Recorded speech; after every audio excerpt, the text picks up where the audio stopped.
Umaasa ang pamilya ni Ray Peñaranda, ang agriculture student na na-hold up at napatay sa labas ng UPLB, UP Los Baños, na makakamit nila kaagad ang hustisya. Sana rin daw ay mas paigtingin ang police visibility sa labas ng UPLB campus para wala nang mabiktima pumuli.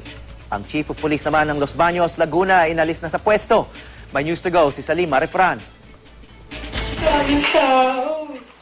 Ang liwanag ng area. Ang tinakbuhan niya ang liwanag. Ako, tulungan niyo ang anak ko. Puno ng paghihinagpis ang pamilya Peñaranda sa pagkamatay ng kanilang bunsong si Ray Bernard matapos ma-hold up at masaksak sa labas ng University of the Philippines, Los Baños. Kwento ng kanyang inang si Flor, simpleng bata ang kanyang anak na puno ng mga pangarap. Tingnan niyo itong mga parang scrapbook ni Ray. O nakita ko nakalagay doon. Bahay kubo ni Ray. Ganun kasimple pangarap ng anak ko. Nasa may maliit lang siyang ganun na simpleng-simple lang. Bahay kubo ni Ray. Ang amang si Herman, nagpapakatatag. Ang kanyang sorpresa sanang display ng mga medalya ng kanyang anak, hindi na raw makikita ni Ray. Magmula kasi grade school, honor student ang binata.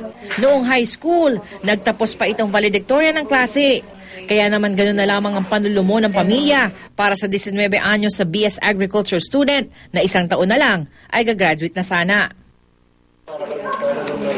Pasado alauna na madaling araw noong linggo nang ma-hold up si Ray at ang kanyang dalawang kaibigan sa Umali Subdivision habang papauwi mula sa ensayo para sa isang presentasyon sa Youth for Christ. Wawak na yung dibdib niya, tumatakbo. Ipinapasa Diyos na lamang ng pamilya ang nasa likod ng pamamaslang kay Ray. Pero umaasa silang magbubunga ito ng aksyon sa komunidad. Lalo pat sa kapareho ring lugar, hinolda, hinalay at pinatay ang batchmate ni Ray sa UP Los Baños na si Given Grace Sebanico. Siguro yung kapulisan natin, yung visibility ng kapulisan natin, kulang na kulang. Ang ate ni Ray na si Ana, umaasang aabot hanggang langit ang mga salitang hindi niya nasambit sa kapatid. I love you, brother. Kasi hindi kami madalas magsabihan ng I love you. Hindi ko nasabing I love you dun sa last phone call sa kanya. Salima Refran, GMA News.